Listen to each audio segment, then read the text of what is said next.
Boa noite. Boa noite. Amém. Que a graça de Deus seja conosco. É bom estar novamente reunidos como igreja. Gostaria de introduzir, nosso tema nesse mês, falando das nossas escolhas. E Deus colocou uma palavra no meu coração, no texto de 2 Timóteo. Queria que você abrisse a sua Bíblia. Se você está sem Bíblia, você vai pedir a ajuda do irmão do lado. Você, membro da igreja, está com a sua Bíblia, lembre dele aí. Todos são bem-vindos à casa do Pai, a esse lugar, que é o lugar de todos aqueles que reconhecem que são necessitados de Deus.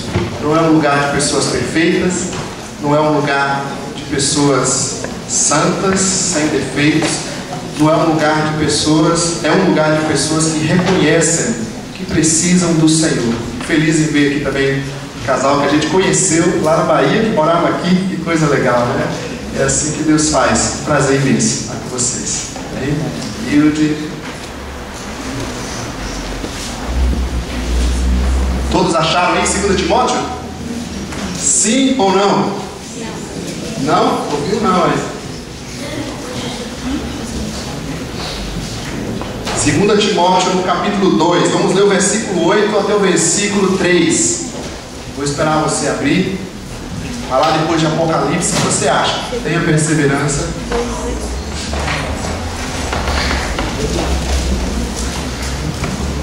Achou? Todo mundo? Amém. Amém? Então vamos lá.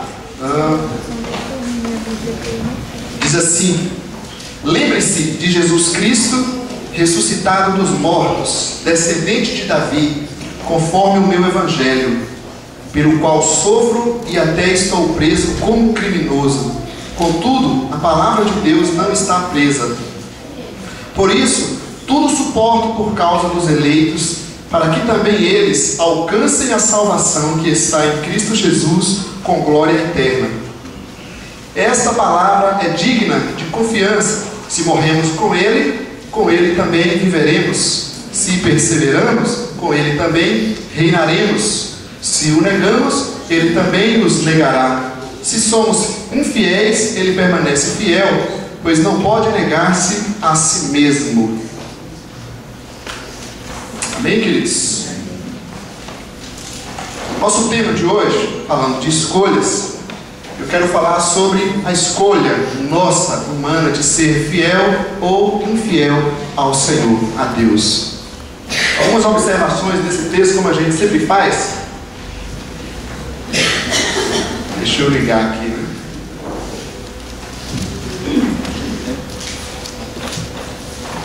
Como está no boletim, a nossa vida é feita de escolhas. E toda escolha, obviamente, trará suas consequências. Toda decisão tomada, toda escolha nossa.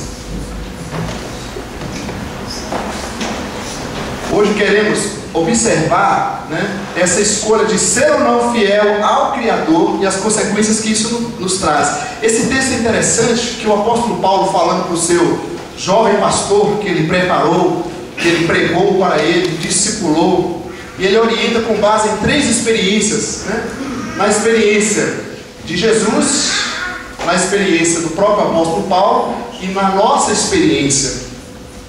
Então, como a gente enxergar a fidelidade, aprender a fidelidade a Deus, a partir de experiências, do exemplo do outro. Nós, nos nossos trabalhos, nas células, a gente tem visto muito essa dificuldade nossa, às vezes, de compartilhar. Às vezes a gente está tão acostumado, eu brinco de fazer filosofia bíblica, de falar do que o texto diz e não falar de como nós podemos e devemos lutar para viver e aplicar esse texto na nossa vida. Que eu diria que é uma das coisas mais importantes na sociedade que está faltando. Não é teoria, é falta de formação, é falta de prática. E é isso que a gente está lutando, querendo. Se nós estamos aqui, eu creio, é porque nós desejamos ser fiéis ao Senhor. Estamos aprendendo. Amém, queridos? Então a primeira experiência aqui é a experiência de Jesus, que está no versículo 8. Na sua Bíblia você pode ver que o texto começa dizendo: lembre-se. E é interessante como é que o apóstolo Paulo se volta para Timóteo, um jovem líder. Se tivessem passado muito tempo, já tivesse, quem sabe, lá 50 anos de ministério, seria mais normal, dentro da lógica humana, que ele poderia se esquecer de algumas coisas. Mas aqui ele está falando para um jovem pastor. Lembre-se de quem? Lembre-se de Jesus, do exemplo de Jesus para você. Se você quer ser um fiel ao Senhor, você precisa sempre colocar diante do Senhor a lembrança, diante de você, a lembrança do Senhor. Lembre-se do teu Senhor, lembre-se de Jesus. De que forma, queridos? Primeira coisa, hoje nós estamos numa noite de ceia, todo o primeiro domingo do mês, para a gente começar lembrando. Lá na Bahia, primeiro na nossa região, de onde a gente era, não era comum a gente fazer ceia todo mês. Ceia num momento bem especial, a cada 6 meses. Aqui no Sudeste, em alguns lugares do Sul que eu conheci, tem essa prática de fazer uma vez ao mês. A igreja cristã primitiva, a gente vê que eles faziam compartilhar o pão toda semana, até semanal. Qual a importância disso? A ceia é um memorial daquilo que Cristo fez por nós. O que Jesus fez por mim? Por que Jesus fez isso? Então quem sou eu diante desse Jesus? Uma outra coisa que nos ajuda, a nossa ingratidão e uma grande tolice, né? Porque muitas pessoas às vezes buscam a ajuda do Senhor, como aqueles jovens, aqueles 10 rapazes que receberam a cura de Jesus e apenas 8 voltaram para agradecer, não foi? Apenas 1. E Jesus se surpreende e fala: mas só você voltou? E aí o texto vai mostrar que aquele que voltou diante do Senhor não apenas recebeu a bênção de Deus, a cura de Deus, mas recebeu a salvação em Jesus, a presença de Jesus, um relacionamento com Jesus. Tem muitas pessoas que não estão lembrando de Jesus, elas buscam Jesus, e o Senhor é tão bom e misericordioso que Ele ajuda. Eu sempre digo, o maior interessado em abençoar, em ajudar o ser humano é o Criador do ser humano. Deus não tem interesse, queridos, em nos ver solitários, em nos ver numa vida miserável, numa vida de sofrimento sem esperança. Ele não tem esse prazer. Assim como um pai e uma mãe não tem prazer, um pai, pelo menos dentro do seu bom senso, né, em ver o seu filho distante do seu cuidado, um filho sendo arrasado. Deus não tem interesse nisso. Mas alguns filhos de Deus buscam Ele apenas nas suas ajudas e esquecem de honrá-lo. Por isso não estão se lembrando de quem é o Senhor. Quem não se lembra do Senhor torna-se infiel. Esquece e se torna-se infiel. De que forma devemos nos lembrar do Senhor? O nosso Brasil é um país cristão que conhece Jesus, mas eu acredito que a ênfase que é dada em Jesus é apenas na morte, não é isso? Então carregamos Jesus pendurado na cruz. Esquecemos de falar da vida do Criador, que antes já era o Senhor, que deixou a sua postura e nasceu como nós, viveu como nós. Não falamos da vida dele e não falamos da pós-obra que ele fez, que foi na morte. O que significa a ressurreição dele para nós? Quem aqui tem medo da morte? Tem alguém que tem medo de morrer? Claro que ninguém quer morrer, né? Se você quiser, você deve estar entrando numa depressão. Vamos orar por você e te encaminhar no tratamento. Mas nós também não devemos ter medo da morte. Por quê? Porque aquele que conheceu Jesus sabe que a morte é nada mais nada menos que um próximo passo para a caminhada eterna. Se Jesus ressuscitou, isso significa que eu ressuscitarei com Ele. Amém? Não ficarei preso na morte.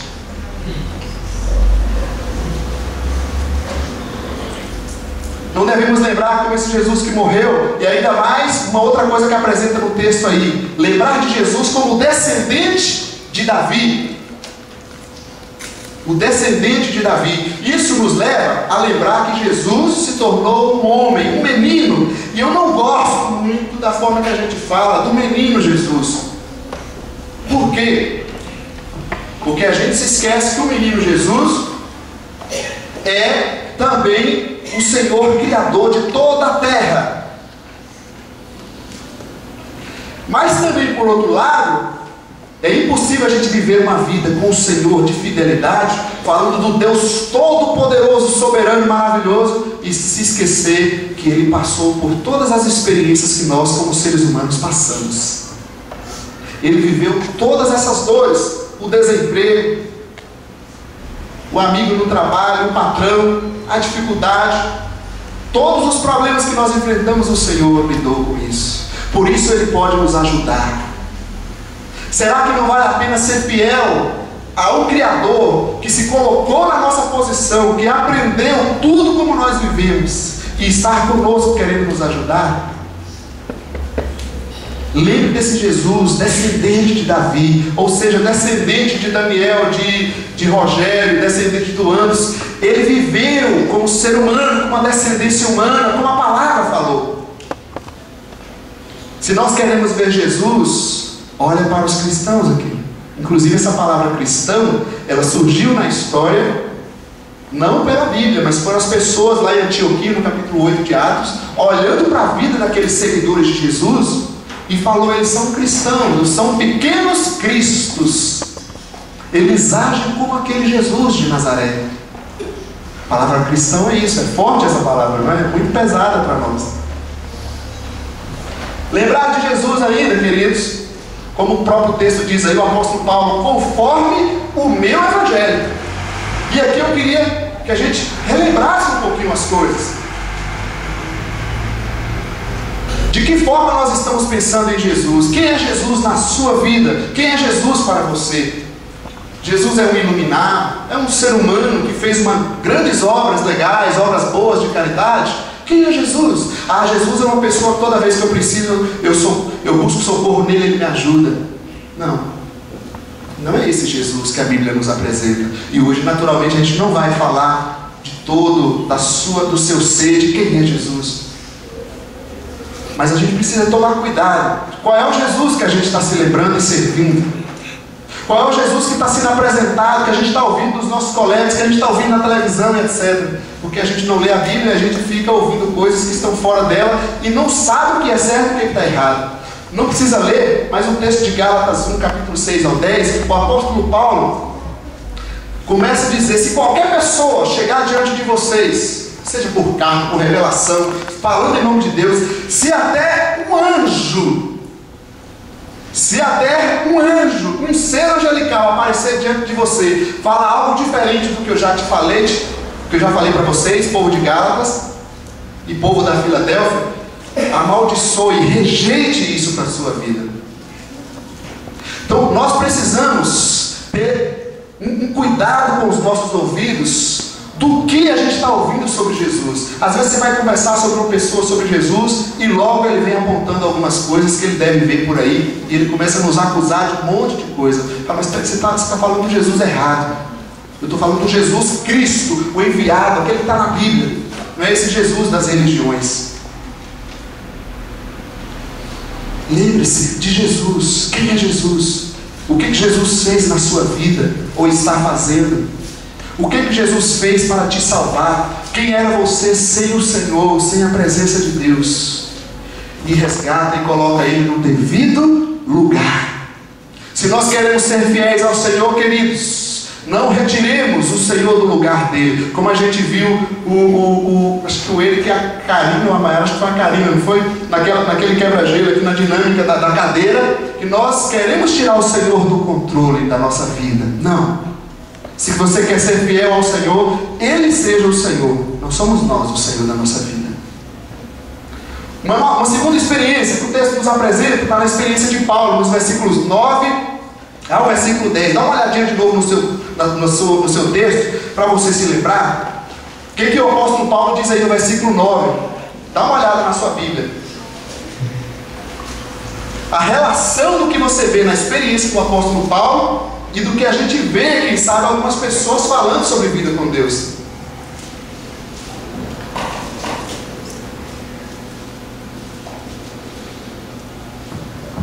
Algumas expressões aparecem aí no seu texto que você está olhando. Sofro para pregar o Evangelho. Eu sofro por esse Evangelho. Eu sofro pelo Evangelho. Eu ouço dizer por aí: vem para cá que você para de sofrer. Não é isso? Ou a gente rasga o texto, ou a gente vai seguir um outro texto, porque não dá para seguir o mesmo texto. Outra expressão: estou preso por este Evangelho.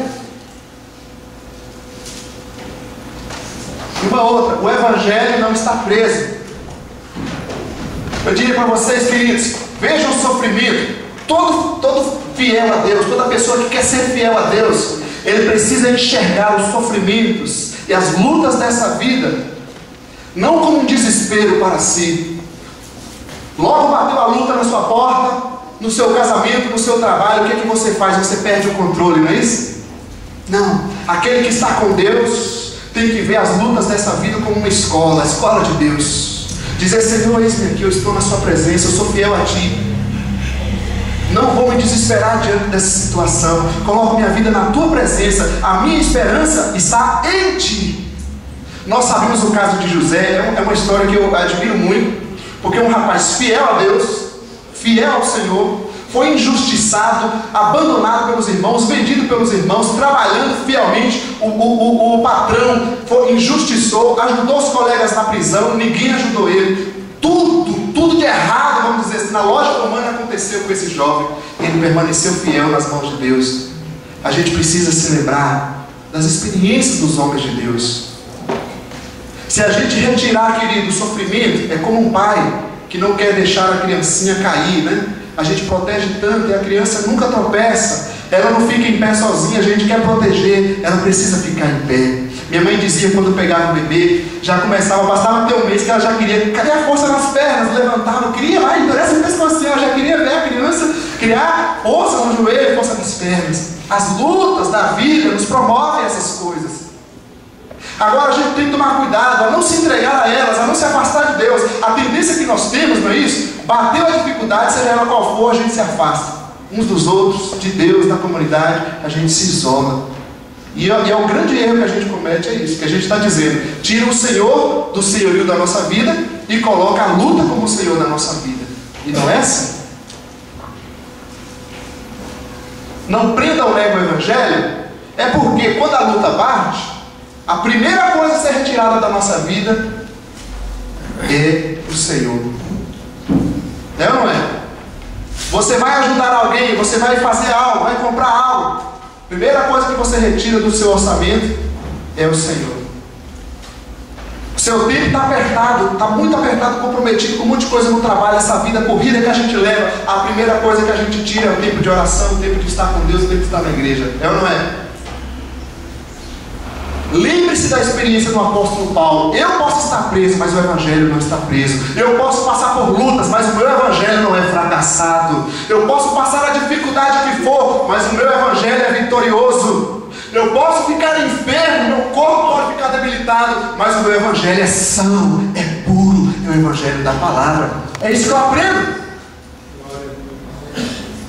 Agora, se nós preferirmos, amados, afastar do Evangelho e nos entregar essas coisas, esse é o caminho da infidelidade, que nós aparentemente achamos melhor para nós, mais fácil nessa vida, mas futuramente a gente recebe consequências. Aí depois a gente olha: mas Senhor, e aí o Senhor vai dizer: querido, eu estou aqui do seu lado sempre. Quando foi que você me procurou, apresentou a sua fraqueza, que eu te disse: eu não te ajudo? Quando foi que você me procurou, apresentou as suas lutas, que eu não estive do seu lado, te pegando no colo? Lembre-se de Jesus, lembre-se da experiência dos homens de Deus, do apóstolo bíblico, né? O apóstolo Paulo. Suporta outra coisa que aparece no seu texto: sofrimento por causa dos eleitos de Deus. Eu não vou entrar em discussões teológicas, mas, queridos, saiba que é o seguinte: Deus está trabalhando no coração das pessoas. E existem pessoas que estão só esperando eu e você explicar o Evangelho para ela, porque ela é temente, ela tem fé no Senhor. E o apóstolo Paulo está dizendo: eu suporto essa vida que eu levo por causa destes, para que eles também alcancem a salvação. Uma pessoa que é fiel a Deus, através da sua fidelidade, mesmo em meio às lutas, ele vai mostrar Jesus. Ele vai mostrar a vida que Deus tem, o plano que Deus tem para o ser humano de verdade. Quando a dificuldade bate na minha porta, como é que um homem fiel, uma mulher fiel a Deus se comporta? As pessoas estão precisando ver, ouvir, a gente está ouvindo de monte. Como é o nosso comportamento como uma pessoa fiel ao Senhor? É fácil ser fiel ao Senhor, amados, diante de tanta tribulação? Não é. Mas eu posso dizer para você que quando a gente trilha o caminho da fidelidade, a vitória é certa, é certa. Nós temos as vitórias que nos enganam, disfarçadas, e temos aquela vitória que é certa no Senhor. Vamos continuar. Tudo bem aí? Está claro? Terceira experiência, que é a nossa experiência, o versículo 11 ao 13, um texto que a gente cita bastante, bastante mesmo, muito comentado nas nossas conversas, e quem sabe um pouco mal interpretado. Vamos dar uma olhada novamente no texto. Aliás, eu vou colocando aqui, aparece no seu texto mais ou menos assim: se morremos com Ele, viveremos com Ele, não é isso?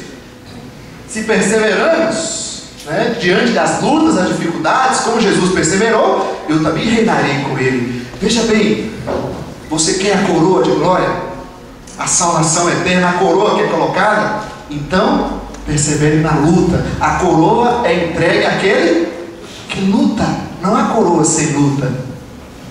Nós estamos falando do Evangelho, da palavra de Deus. É assim que a palavra ensina. Se eu quero coroa, eu tenho que lutar, batalhar, ser um atleta, um guerreiro de Deus que batalha, um batalhador. Uma outra expressão do texto aí: se o negamos, Ele nos nega. Por quê, queridos? Mas Deus não está sendo fiel comigo. Por que Ele me nega? Porque Deus vive com a gente como uma aliança. Se eu nego, não tem como Ele se relacionar comigo. O relacionamento é recíproco, né? É entre duas pessoas, e Deus faz um pacto com a gente. E tem essa outra parte aí, que é uma parte que eu quero enfatizar mais. Se somos infiéis, pode ler. Se somos infiéis, Ele permanece fiel. Tudo bem. A pergunta que nós devemos fazer é: Deus permanece fiel a quem? Ou a quem? Se nós estamos pensando que eu sendo infiel a Deus, Deus vai continuar sendo fiel a mim, é algo esquisito quando a gente medita na palavra de Deus. Tem algo estranho nisso aqui, porque fica parecendo então, eu posso viver de qualquer forma, ser infiel a Deus. Deus que é tolo, desculpa a palavra, mas não tem palavra para a gente poder. Ele é aquela pessoa muito tola, ele vai sempre com aquela coisinha e vai continuar sendo fiel a mim. Mas isso é uma aliança? Existe algum acordo dessa forma, sendo feito assim? Se nós seres humanos não aceitamos isso, por que Deus aceitaria? Então, às vezes, quando a gente olha para o texto assim muito rápido, por isso que às vezes a gente precisa estudar, a gente precisa ver o que o texto está afirmando. As expressões acima, ele diz: olha, se morremos, viveremos. Ele não está dizendo, mesmo que a gente não morra, a gente vai viver com Ele.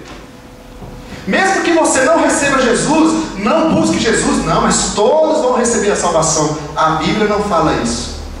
Jesus morreu, se ofereceu por todos, mas só recebe o seu amor e a sua salvação eterna aqueles que se entregam, aqueles que recebem o seu amor. A mensagem bíblica é essa. Não existe uma mensagem bíblica que todos serão salvos independente das suas atitudes. Não existe isso. Então, quando a gente olha para esse mundo e diz: mas olha, tem pessoas que falam, mas Deus existe, né? Tem hora que olha para tanta dificuldade, por que existe tanto criminoso nesse mundo? Realmente, a nossa ansiedade é falar assim: mas Deus, acaba logo com isso, vamos partir. Sabe por que Deus ainda não finalizou a era humana? Não finalizou essa nossa etapa de vida? Porque Ele quer que mais e mais pessoas possam ouvir do seu amor. Isso está em 2 Pedro 3:8-12. Nós, às vezes, olhando só para a gente, mas Senhor, já está bom, já fui salvo, já estou bem de trabalho, já casei, já tenho filho, já tenho neto, agora pode voltar, deixa os outros. Não, o Senhor está lembrando do outro. Ele está pensando naquele que está precisando receber dele, ouvir do seu amor, da sua esperança. Por isso que a gente precisa continuar batalhando, sendo renovado nessa vida, queridos.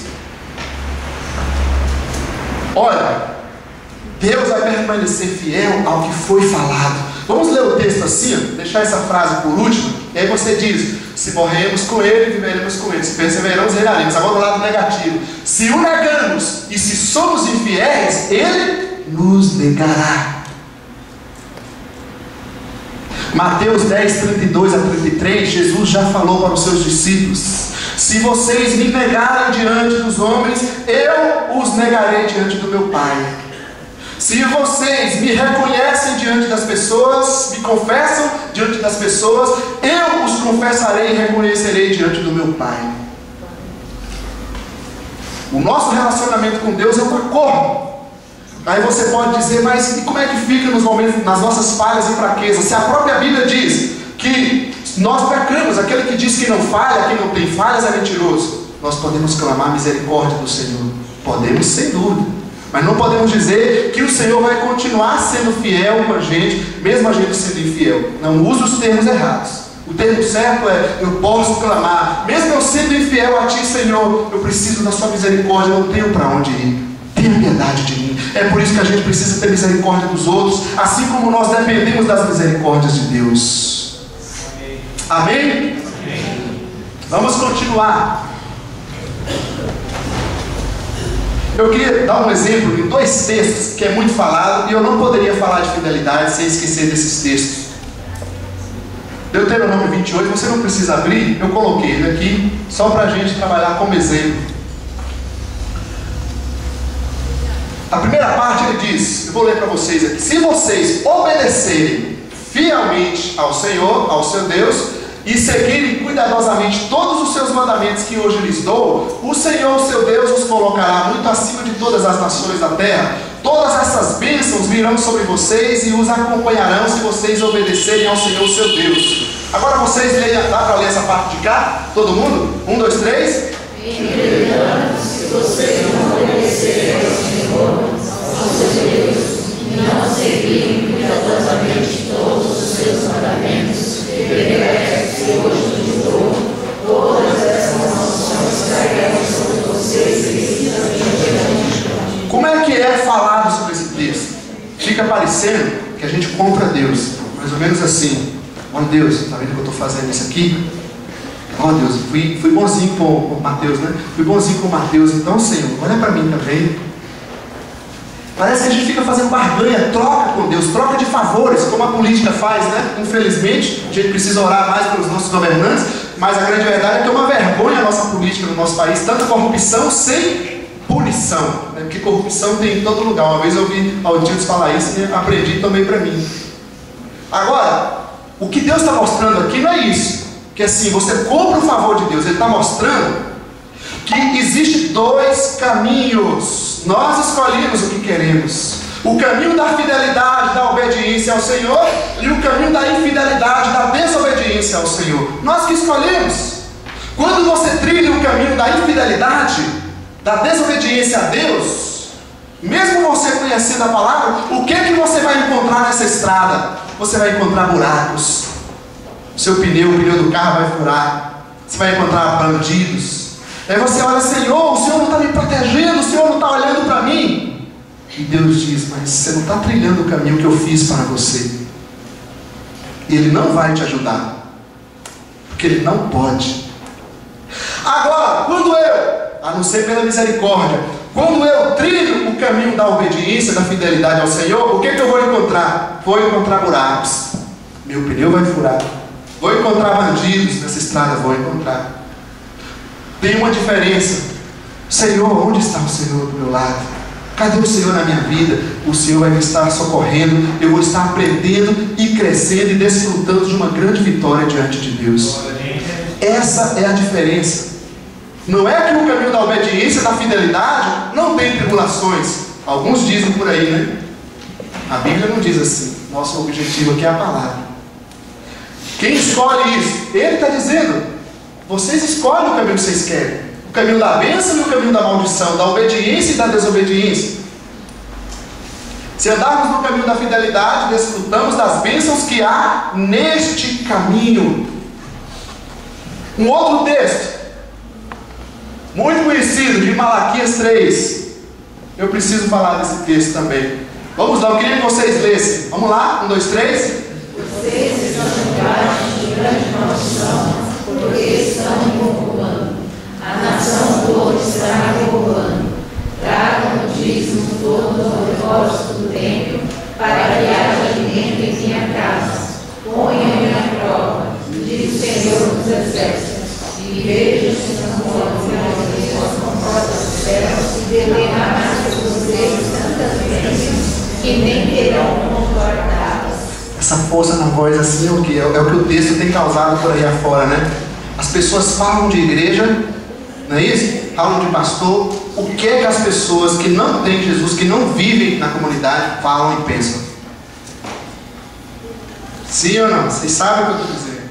Por que isso? Porque estão ensinando essas coisas. E o que a palavra ensina? Amados, a nossa regra de fé e prática é a palavra. Não são homens que se dizem famosos, poderosos. A gente precisa tomar cuidado com essas coisas. Vamos tirar algumas observações desses textos. Antes, eu só comentar. Vou parafrasear o texto. Mais ou menos como o texto de Deuteronômio que a gente leu, as pessoas falam. As pessoas pensam assim, ó, não, mas eu estou dando meu dízimo. Eles acham que eles estão comprando o direito de exigir de Deus. Eles estão dizendo, Deus, eu estou dando isso aqui, você está me vendo, então só tem que me retribuir no dobro, no triplo. Porque eu estou pagando por isso aqui. E a Bíblia diz isso. E assim tem gente, queridos, vivendo uma vida que não vai levar para a salvação eterna. Então a gente tem que tomar cuidado com isso. Nós não podemos comprar a salvação. Isso aconteceu na fase negra do cristianismo. Você pode olhar na história aí, não precisa nem ser dentro da teologia, com Constantino. O que aconteceu com o cristianismo, com a venda da salvação? Nós não compramos salvação. Deus não precisa do nosso dinheiro, nem do teu dízimo. Sabia? O que a palavra nos ensina? É isso que a gente precisa resgatar. É a mesma coisa. O caminho da fidelidade ao Senhor e o caminho da infidelidade somos nós que escolhemos. E nós sofreremos essas consequências também no aspecto financeiro. Também não é só no aspecto financeiro. No tempo, na dedicação de vida, na moral, no comportamento, na sua vida conjugal, na sua vida no trabalho, como você age como um profissional cristão que obediente à palavra. Em todos os aspectos.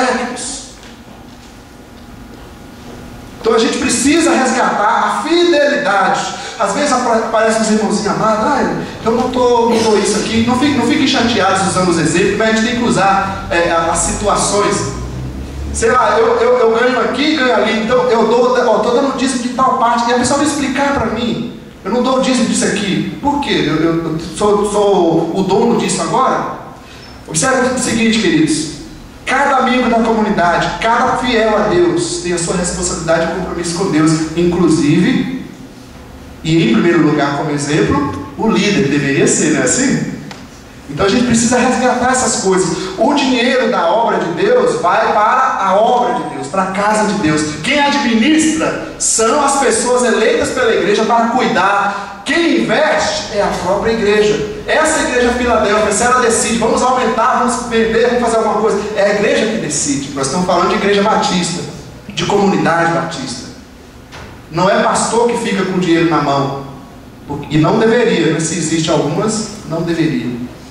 Então a gente precisa tomar cuidado com essas coisas para não desvalorizar a Bíblia e justificar os erros que os outros estão fazendo. Eu não vou deixar de fazer o certo porque os outros estão fazendo o errado. Isso eu aprendi para a minha vida. Amém? A nossa fidelidade não é a homens, é a Deus. Mais uma observação.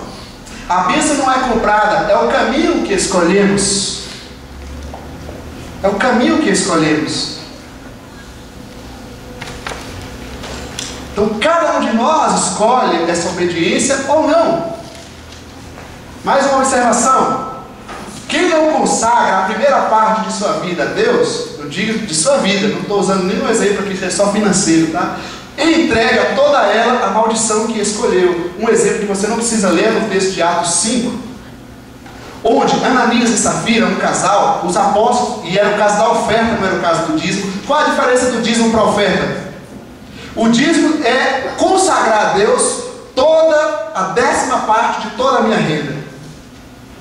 Oferta é um ato voluntário de contribuição, é um ato de adoração. No judaísmo não existia um culto sequer, um culto onde eles não levavam as suas ofertas a Deus. Não era só a vida, eram os seus bens. Por que isso? É um reconhecimento daquilo que Deus tem dado. Por isso, se você pensa que está dando para fazer, para ajudar, que está te justificando, Deus não recebe dessa forma. Não faça isso. Em nome de Jesus. Pense na sua vida, no trabalho que você tem, no casamento que você tem, nos relacionamentos que você tem, e diga: Deus, eu consagro tudo a Ti. Derrama a Tua bênção sobre a minha vida. Cada atitude que eu tomar, cada ato que eu investir, eu quero a Tua bênção. É assim que a gente deveria fazer. Mas só que a gente traz uma cultura religiosa que não é da Bíblia. A gente tem o santo e o profano. A gente vai na igreja, a gente vive a nossa vida lá fora. Isso não é cristianismo bíblico. Quando eu me entrego a Jesus, eu estou dizendo que Jesus é o Senhor da minha vida. Ele tem que dizer para você, casado: olha, você está se comportando errado com sua mulher. As suas atitudes estão erradas. Você está sendo grosseiro. Você está sendo insensível. Você gosta de ouvir isso? A palavra fala: se você é fiel a Deus e quer obedecer a Deus, isso não vai te ofender. Por mais que você esteja falhando nesse ponto, você vai dizer: eu sei, eu preciso lutar, eu quero aprender, eu quero viver a palavra. Amém, gente? Amém. Se nós queremos obedecer ao Senhor, ouçamos a palavra dele para nós e aprendamos em todos os aspectos da nossa vida de ser fiel a Deus. Isso não significa que eu não tenha falhas e dificuldades.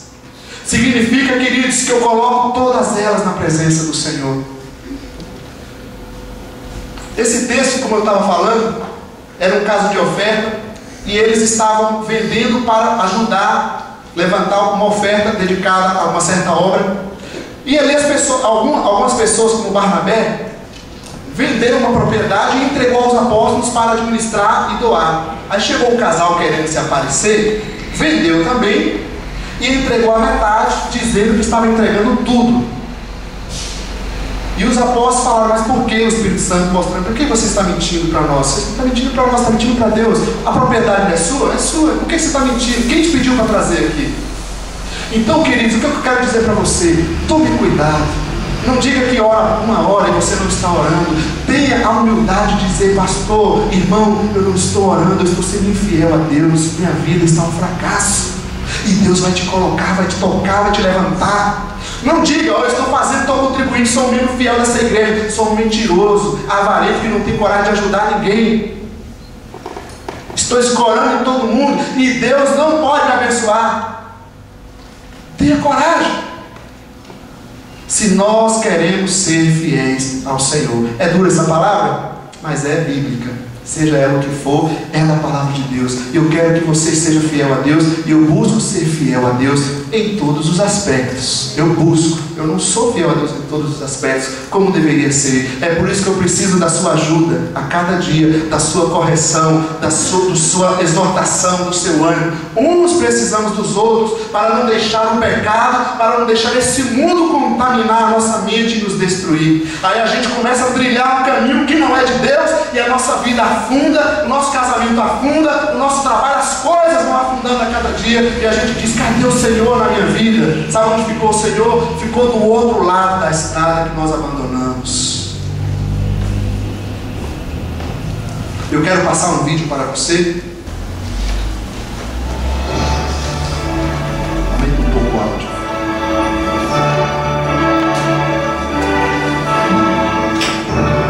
Você provavelmente tem em sua casa ou já ouviu falar do creme dental Colgate. Esse é apenas um dos produtos das indústrias Colgate-Palmolive, cuja história remonta a 1806, que começou com o William Colgate.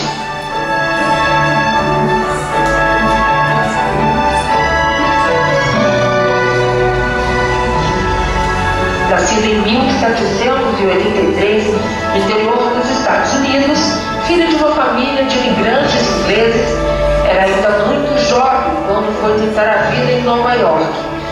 William, que já conhecia as Escrituras Sagradas, fez um voto semelhante ao de Jacó e prometeu que daria ao Senhor o dízimo de cada dólar que conseguisse ganhar quando começou a trabalhar pequena manufatura de sabão.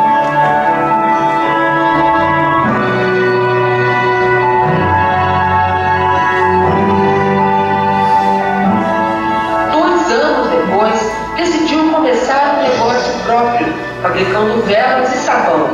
Esses produtos eram tradicionalmente feitos em casa, para consumo próprio, mas o jovem estava determinado a apostar nesse mercado e foi em frente. Por se destacar pela qualidade de suas mercadorias e nos preços acessíveis, em poucos anos já estava produzindo, além de sabão, outros artigos para a higiene pessoal. Sempre fiel nos dízimos, com o crescimento da empresa, mandou que seu contador abrisse o que chamou de conta do Senhor, para onde deveriam ser destinados rigorosamente 10% de todo o faturamento da empresa. Conforme os negócios prosperavam, ele passou a acreditar naquela conta 20% do faturamento, depois 30%, 40% e por fim 50% dos lucros de sua empresa eram dedicados ao Senhor e à sua obra. A prosperidade jamais o abandonou e ele era conhecido como um dos homens mais ricos de Nova York no século XIX. Depois de sua morte, seus filhos, também cristãos fiéis, continuaram a ofertar liberalmente para a obra. Hoje, há mais de 200 anos, o empreendimento iniciado por ele continua a existir e seu exemplo de vida tornou-se uma fonte inspiradora para cristãos de todo o mundo.